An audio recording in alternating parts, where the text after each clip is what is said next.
The Accessibility Breakdown by Inclusion Impact Accessibility. Hey, welcome to the Accessibility Breakdown. I am Mark, and this is... Justin. You're still pausing. Every week, we pay tribute to those who stand out as leading by accessibility and pick 3 topics that strike us in some way. This week, we're going to talk about an article by, how do we decide we pronounce this? Jeana? Jeana. Jeana. Jeana Clark, called Design and Engineering Solve Different Problems. AI Initiatives are Forgetting That. And then we're going to get into an article called Post Engagement Used to Bother Me. This is by Charlie Triplett. Interesting article. And then I found this last one really interesting. It's totally listening using a total communication approach. And this article is based on a talk that's done by Molly Ziegler and Christina Lompado. Did I say that right? Got it. Yeah. Okay. So I thought that one was really interesting. I'm looking forward to getting. I'm like them all, but that was kind of the sleeper for me. So let's start off with design and engineering solve different problems. AI and initiatives are forgetting that. And this was the Jeana Clark article. And I will start by saying I liked this one because it made me think about kind of how we use AI in a little bit different of a way. It wasn't like this revolutionary, oh my gosh, but it was one of those kind of like subtle sort of like, yeah, things. So having said that, what was your take, Justin, on this article? No, kind of really the same thing. It was, it's for those that have been using AI. I mean, there's certainly, I think AI with the vibe coders is kind of portrayed in this always rushing forward, always moving forward, leaving other, other practices like design and accessibility behind. Mm-hmm. But I don't think that's always the case. I think that's kind of the way we're portrayed in like software development is portrayed in Mm-hmm. you know. But I don't think it's really the way that it actually goes everywhere. And so this was what I liked about this article was that it talked a lot about like how design, how accessibility fit in. And in particular, there was a great quote that I pulled out of this. That was the more important question for any AI initiative isn't just how do we go faster, it's which parts of the work improve with AI and which parts need to remain slow. Mm-hmm. Design and accessibility practitioners are well positioned to answer that, but only if they're in the room when the questions are asked. That was those 2 lines there in this article were kind of really got Yeah. my noodle going. Because those two groups are already left out in a lot of engineering spaces. So And if the developers are moving, if engineering starts moving even faster because of AI, how do we include them? And so that's where I mhm. was kind of really thinking.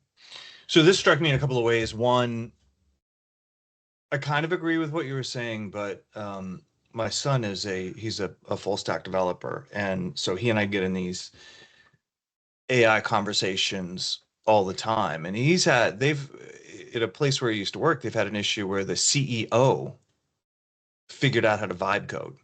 And so he started shoving like all this code over to them with a sentiment of basically like, if I can do this quick, what's taking you guys so long? And other similar sentiments. And his first reaction is like, well, geez, this is code is 5 times as long as it has to be, right? AI tends to be extremely verbose when you sit there and vibe code, particularly I think when you hit it over and over again, do this, now change it to this, now change it to this, you Hmm. you end up having way more code than you need.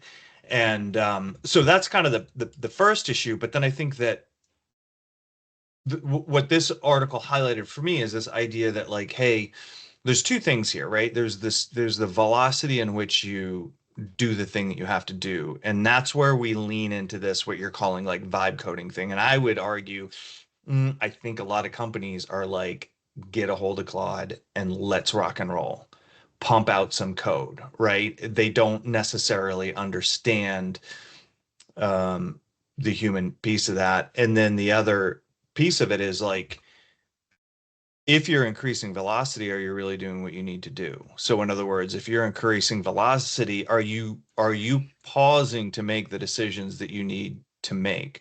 Or are you just saying, hey, if we start with this prompt now, we can be at this point soon?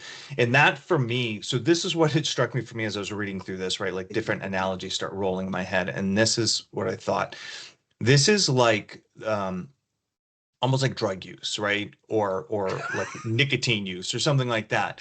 Where I know it's a funny, this is where my brain goes, right? It's a funny analogy, but if you think about it, there's the instant gratification, and that's what we get stuck on.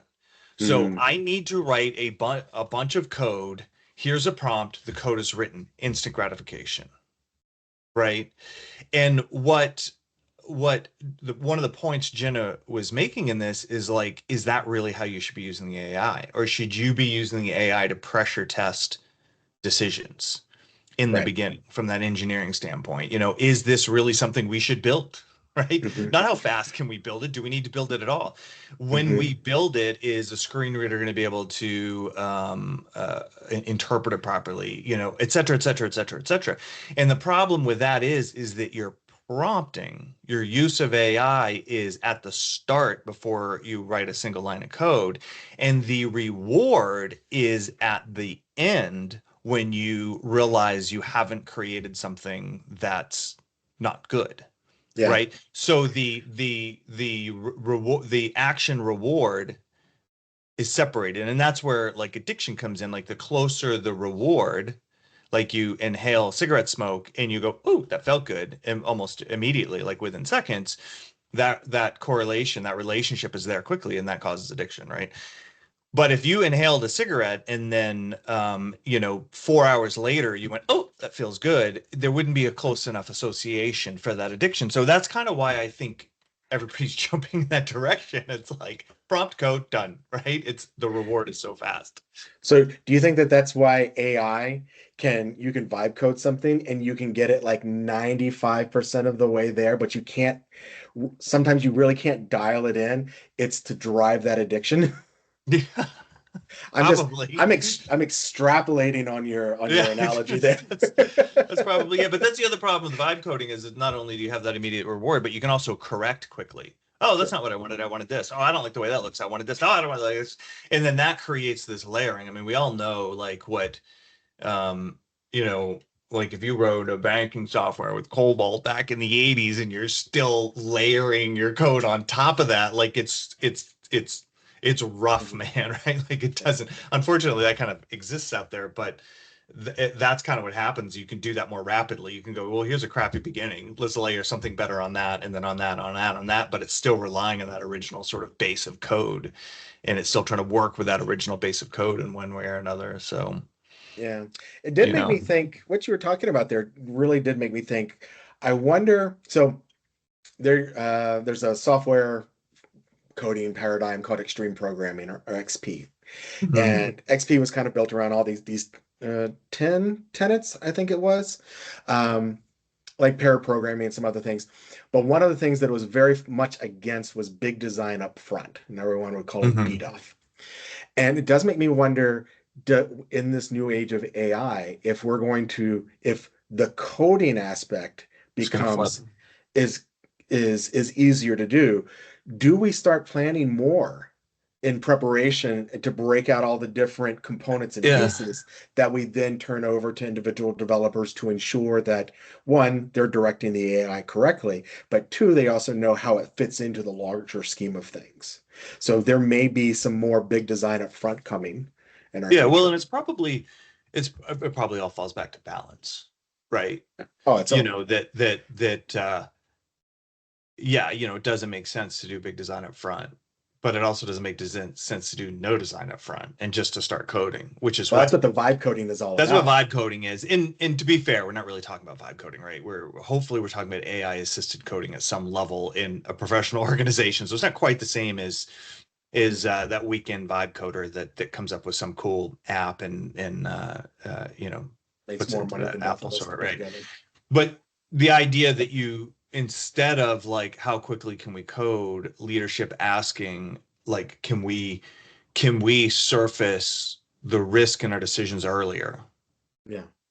That I think is a really fair, and it's also saying like, hey, AI can code, right? But that's not necessarily its best use case. Like, how else can we use it in the software development life cycle, Yeah. right? To help things along, and surfacing risk is one way. You know, the other one that they point out is like challenging assumptions. Like, we assume this is what we need. You and I have these discussions all the time. This is really what this should look like. You called me when I was at the conference in Austin last week, and you're like, here's what I'm thinking. Is this really the way this should be? And is the way that you thought about it really the way it should be? And we went back and forth. You know what I mean? So challenging assumptions is probably a really fantastic way to do it. And all that equals velocity, right? Because Oh if yeah. you don't get caught up in those things down the road, right? If those aren't barriers and pitfalls down the road, you're better off. Yeah, yeah. I Yeah. mean, to code out a prototype for even really a simple page could be a day, 2 days, to actually code it out. And now within a matter of minutes, I can code out three completely different Mm. versions or have AI generate three completely different versions to test assumptions about. Well, and that's really interesting. Like, so I'm a studio arts major, and one of the things I realized as I was learning art is that when you're a kid, you're like, I'm gonna draw my family standing in front of the house, right? And it's gonna have trees, and it's gonna have sunshine, it's gonna have clouds. And you draw a house, and you draw your family, you draw the trees, the sun, clouds, and you go, here's my picture, right? Mhm. But when you look at what artists, master artists have done, you find multiple studies before that big picture is written. So they'll draw just a hand, just a hand, just a hand multiple times. They'll sketch out the whole composition one or two times and play with it. So you would find what are called studies. And that, I agree with you, from an AI standpoint, maybe there's nothing wrong with diving in and starting to vibe code if that vibe code is a study and you're looking at it going, okay, well, this taught me some stuff. I'm going to set it aside. And then you vibe coded again and you go, okay, well, I learned some stuff. I'm going to set this aside. Or you do your three options. And then you say, okay, now I'm really going to get started. And you do something a little different than starting with a prompt the way that you did before. So Yeah. yes, I think that that's a great way to think through the process and to challenge assumptions and look for issues. Yeah. Yeah. The biggest lesson I think I ever learned in software development was anytime someone comes to you and says, hey, can you just kind of like build up this like little prototype for us? We promise it won't go into production. That in air quotes. It always goes into production. It always It's goes into always, production. hey, this was great. Well, When can you make it live? And that's well, what so vibe this is coding empowers. yeah. So this is the CEO that thinks he knows what he's talking about. Here's my vibe code. Here you go. Take this and use this, guys, and has no idea the absolute mess that he's passing downstream. Yeah, Yep. exactly. All right. So interesting article. Go read it. We didn't dig deep into the technicality of that article, so I recommend people you should read them all. But so post engagement used to bother me by Charlie Triplett. This was an interesting article because this was more about what this kind of took a couple different uh angles, like walked through a couple different doors to make the points. And I think that it was interesting to me because it was like about what works on LinkedIn, basically, right? Yeah. He's like, when I write this type of post, people read it. And when I write this type of post, less people read it. And essentially what he was saying is that so all these posts are accessibility related, right? And he's saying like if you express something technical but you leave out details, or if you challenge Heaven a forbid. notion that people can come in and say you're wrong, like people love to come up over the top and say, oh, you forgot this, or I disagree with the way that you did this. But when you start to talk about process changes within an organization to mature their accessibility capability and sustain, accessibility, to bake it in, to do it right, there's not a whole lot. It's just like, yep, and so you observe less observation in these bigger, more organizational discussions.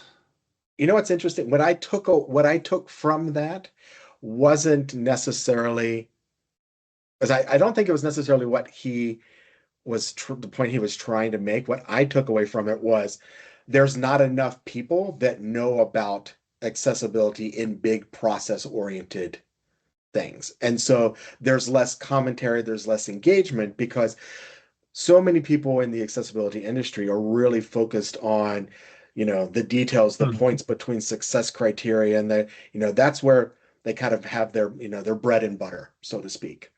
But there's not a lot of people there's fewer people, I guess I should say, that are thinking about accessibility organizationally.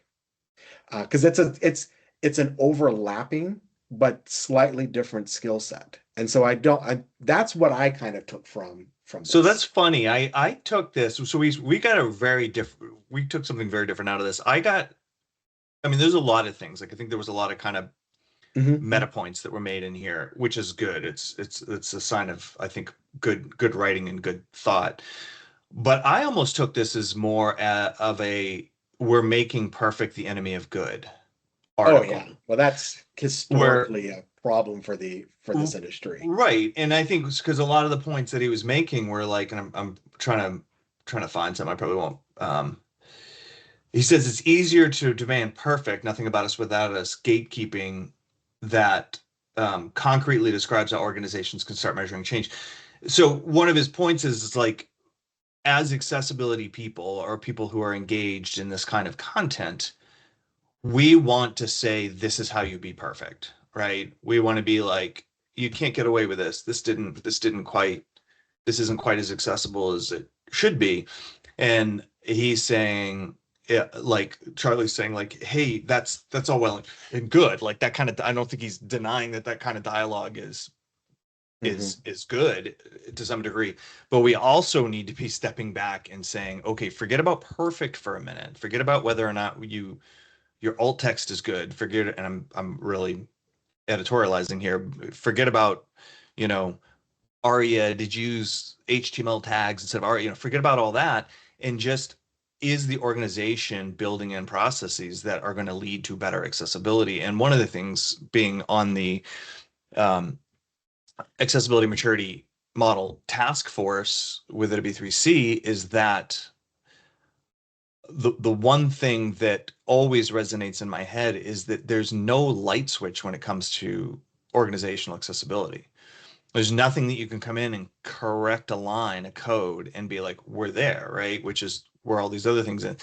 It is about incremental change that makes small but meaningful changes over a long period of time. Yeah. It's not, you know what I mean? And it's just not, maybe it goes back to that same addiction kind of thing. It's just not quite as satisfying as saying, you need to fix this, right? Or you're not doing this correctly. And then that's an easy, you can't argue it. It's correct. You go fix it. It would be better, and that's just more, I think it's a commentary on what engages people. I don't know that people don't understand that point of organizational change as much as they just like, I see something wrong, I'm going to correct it. I can do it. That's what I took. I do like the way that he closes out the article too, with the maturity and dependency. One of the things that he talks about is that a mature program isn't necessarily how many people can debate whether or not something is accessible or right or wrong, but it's actually a mature organization is better determined by what happens when that same inaccessible code keeps showing up and what do they do about it. Yeah. That's important. And that's not an easy answer. That's not near as easy as the answer of, let's debate how this code needs to be perfect, because people are always looking to us for those answers. And it's like, well, how does your organization work? What are you trying to do? How many people do you have? What type of roles do you have in your organization? Yeah. Are you outsourcing? Do you have internal? You know what I mean? Like, Yeah. there's so many variables that it's not like, oh, let me give you this link to this article that shows you how to do that. It's we as experts with all sorts of experience and understanding have to sit down with you and talk through how you might be able to make an incremental improvement in this. And that improvement may not be where you ultimately end up, right? Maybe you ultimately end up hiring somebody to do that, but today you need to do this little thing as the next step. And there's going to be 10 more steps before you get to hire somebody to do that, or whatever the case might be. So anyways, I love the way that article made me think. And I appreciate it. Thank you, Charlie. Yeah. Ready for the next one? You got any other points? Next. All right. Totally listening. And I love the beginning of this title. Totally not communicating, totally listening. Using a total communication approach. And this is by two women, Molly Ziegler and Christina Lompado. I don't remember. I think that's right. Yeah. So before we heated up the mics here, I went and listened to these with a screen reader. I can't remember at all what it said. I thought I had it. Justin and I decided maybe I should just pause and have a screen reader pronounce the names so I'm not butchering them so bad.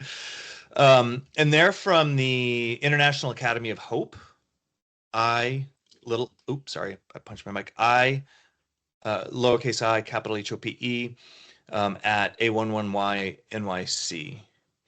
And this was based on a talk that these two do. I love this for so many reasons. So I'm going to take a pause here and tell me what you thought of this before I jump in and take the conversation over. Well, this was one of those articles that kind of hit me at the right time. Recently had a friend of mine who was hospitalized and wasn't able. A friend of ours, true, Yeah. yes, and wasn't able to speak. And he reached out to me and was like, "Hey, is there some?" He sent me a picture from his hospital room of a gridded layout with yes, no, different things that he could point to, because he just couldn't get the words to come out. And so I don't have a lot of experience with AAC tools. Not something that I've had a lot of need for, but I was able to kind of quickly do some checks, find a couple of things to send him, and got him so that he could communicate with others within his room. But during that process, I found this particular article, and I really just liked the way that it presented it. It talks about the different ways that people communicate, and how that hearing isn't necessarily what we're after. We have to actually listen to what people are actually trying to communicate. And sometimes that may be filling in the gaps of what they're trying to do and not making assumptions. And listening doesn't always mean hearing. It can mean all sorts of things. Yeah. Sometimes you can read an article and you're just like, ooh, that just kind of broadens your horizons in ways that you didn't wake up that morning thinking that you were going to go. Right. And this was just one of those articles for me. So first of all, you use the term AAC. This was a new term to me, so I want to make sure that people know what that is. It's augmentative and alternative communication. So alternative to what we would typically consider communication, which is how you and I are communicating now. That's with spoken word and gestures and tones and all that kind of stuff. And then the idea that there may be more to that communication than there may be an assistance. So your example of the hospital room, that the hospital room was augmented with charts that could be pointed at to communicate, and then that could be all sorts of different things. So this resonated with me for a few different reasons. So back in like 2013, when I first started getting into accessibility, and I was working with interactive accessibility, Kathy and Steve Walbin, and they had an employee, Rose Mushat. Musacchio. I'm sorry, Rose, but I just can't do it. I can't get last names. And I'm holding up a copy of her book for those of you who are looking at this on YouTube. And her book is called Soul of a Rose. And Rose, not only does she have significant mobility impairment, so she really only has gross motor control over her like her head and her upper body. So she uses a head wand to use the computer, and she can hear, listen, understand English fine, but she can't speak. She has some grunts, so she can. If you're communicating with Rose, it's nice because she can kind of give you positive, negative, or indicate that you're off on a wrong track by the grunting sounds that she can make. Otherwise, she uses like a word board, and communicates that way. And then if you're communicating with her over, like you and I are right now, she would be typing slowly, and you can speak. And there's certain things, like I think one of the things that this article really kind of highlighted, which is something we talk about all the time, is that you've got to ask the person how they want to communicate. Yeah. Right. So you can't just assume communication. And they use the term respect a few times in here. And I think that that's what that really is. When you pause and you say, wait a minute, how do you want to communicate? Or, oh man, I just did this thing. Is that okay? And you work it out with the person until you get to a place where you really understand each other. That's respect and that's effective. And like one thing with Rose is that if she's typing something because she types slowly because she's using that head wand, if it's a bit gamified, right? You can like guess what she's trying to say, and she wants you to guess because that moves the conversation on, and because she can go, oh yes, you got it right. She can make that noise that says you got it right, and then she doesn't have to sit there and type the rest of the sentence, which Every takes her a word, long, yes. yeah, every word of the sentence. Whereas I can imagine that there's other situations in which that would be irritating to somebody for you to guess over the top of them trying to communicate all the time. So that's an example of where I think communicating with Rose and asking her and making an effort to understand her preferences really improves that communication back and forth. And I'm going to tell you right now, Rose and I communicate beautifully and wonderfully. Right. So you would think about all that and be like, oh, that must be tough. And I'm not going to say like it's easy for anyone. Like, let's not pretend, right? But once Rose and I got into a rhythm with each other, it's just what you do, right? And it feels as good as talking to anybody else. The other thing is that I've talked with quite a few people. So I don't know if everybody knows, but I had a friend who's deaf, back in my 20s, and they were learning to sign. So there was somebody who primarily communicated through speech and lip reading, but that puts all deaf people in this weird middle zone where they're not quite in the hearing culture and they're not quite in the deaf culture if they don't sign really well. So she was trying to learn to sign, and so I started to learn to sign as well. She was well ahead of me, but and had incredible experiences in deaf culture, which I still carry through to today because a lot of our conferences have that. But just communicating in a visually versus auditorily, and understanding the spectrum that exists. I have deaf friends who don't want me to try and sign. They just are going to read my lips and we're going to move on. And then I have deaf friends who could do that, but they want me to try and sign along with that. And then I've got deaf friends who need me to sign, you know what I mean? So understanding all those different ways, even just the assumption that you can kind of pick a direction and go in it, that it may be if you're talking about like I ran into somebody and they needed directions, like you just get through that moment, right? But if you're going to actually hang out with somebody and communicate over a long period of time. So, but, we think a lot about that person whose primary language is American Sign Language, and the sort of large world of business folks who communicate with spoken language. We'll call it English this time.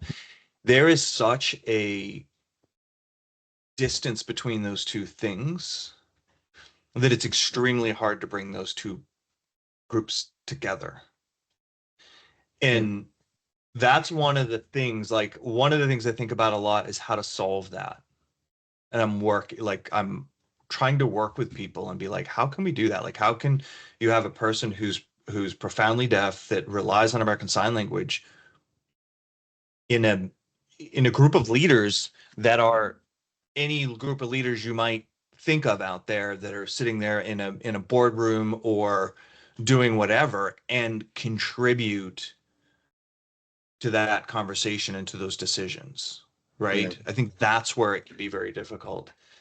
And I want to say that I think that Molly and Christina have written an article, and I know this wasn't the purpose of the article, but it's come the closest I've heard to sort of working through those things. That's what struck me about this article. Hmm. Cool. Yeah, I really like this article and the way that it Well, I've it always been a breaks. big listening over hearing You can tell proponent. I'm not, by the way, I just dominate the conversation. I tell people they should do that all the time. That's my advice to people, not the advice they Do as I follow. say, not as I do. No, exactly. But I think that they broke this down. Like, I almost want to read the article, but you guys go read the article. But just in their bullet points here, receptive language, understanding attention, categorizing and literacy, expressive language, asking, communicating, advocating, and declining, social language, timing, connection, interaction. Like they really break down the essence of what language is over something specific like the language or the method of communication.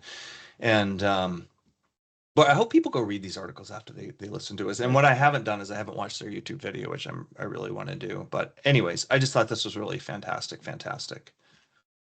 cool. Anything to add? It seems like I wore you out with that last diatribe of mine. No, as diatribe goes, it was pretty fantastic.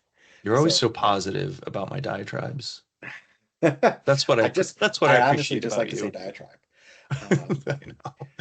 So when I wanted to let the listeners know I know fancy words like diatribe. That's why I said that. All right. Well, then we Uh, did it. Oh, go yeah, ahead. I got one more thing. Uh-huh. I can't remember if I told you this.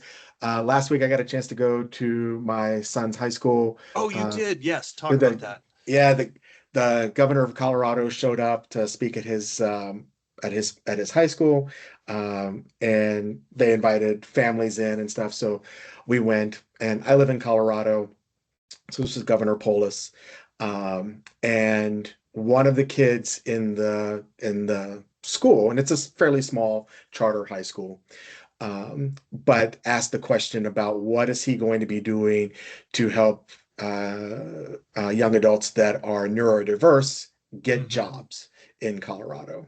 Wow.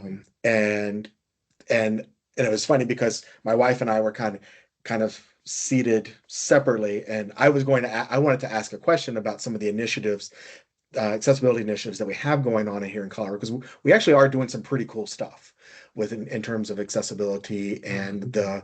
the labor workforce here in Colorado, for persons with disabilities. But to hear it come from a student, I was just like kind of like That's our future, man. so happy. Like I didn't That's have our to raise my future. hand, I didn't have to say anything. And it was great. Like, his answer, he talked about the labor initiatives they have going, about how they set up the accessibility review board within the executive branch of the Yeah. Colorado government, like all the stuff that they're doing in Colorado to make things more accessible and to help find jobs for everyone. So it was really cool to hear. Yeah. There's two things I love. I love when kids get adult. They come in and they do like an adult thing and they do it well. But also, you're probably a lot like me, where when I hear accessibility discussed and discussed well outside of the industry, it's always memorable. Oh And yeah. I was in a conference in Austin last week, and it was a higher education conference on uh, on data, on institutional research data.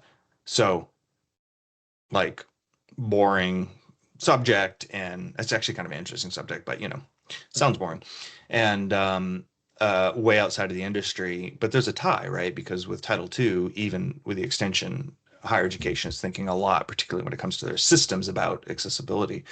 But anyways, this guy Ben did a talk on how to make Tableau, which is one of the products in this industry, accessible. And he ran through Title II, and he ran through what accessibility is and how to make things accessible and the WCAG guidelines. And I was just like, I was fanning out. I was like, yes, he's studied. After he's like, how did I do? I'm like, you did great. Like everything you said was correct, and you had it all in there, and you left out the things you should have left out. And, and I was just like, this is so cool. Like, this is what I would have heard if I was at CSUN or M-enabling or something, but it was random industry. So yeah. It's the kids, and it's to hear that our messages are out there resonating with folks that aren't sitting here doing what you and I do all day long. Yeah. That's what's cool. Yep. Great story. Exciting stuff. I love that story. The kids, man, they're going to figure this all out. They are. Us old folks, we're not going to have the answers. They will. No. All right. Done? Done. Happy? Satisfied? Oh, I want to do one more shout out. Okay. This week we've got Boulder Startup Week here in Colorado. It's a kind of a mini conference that's put on, a lot of startup typey things. Boulder Startup Week. Okay. But Crystal Preston Watson is going to be giving a talk on Friday on practical accessibility framework for AI assisted development, nice. Which I'm excited to go to. There's also, and kind of going back to what you were just talking about with getting, kind of bridging the gap between the CEO in the business world and kind of everybody else. There's a talk on disability and entrepreneurship, designing work that works for you, that I'm going to go to on Friday as well. So, I'm jealous. What's the venue, just so people know? Well, it's funny because they do it.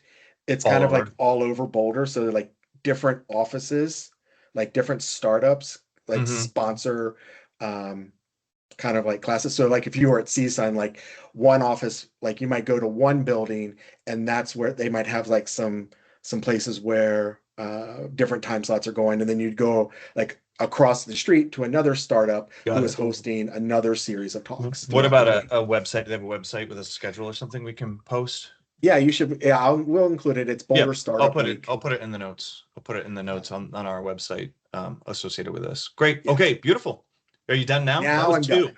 That was two, like, PSs. That's pretty good. That's a PS and a PPS. A PS and a PPS. Is it PPS or PSS? I think it's PPS. I think it is PPS.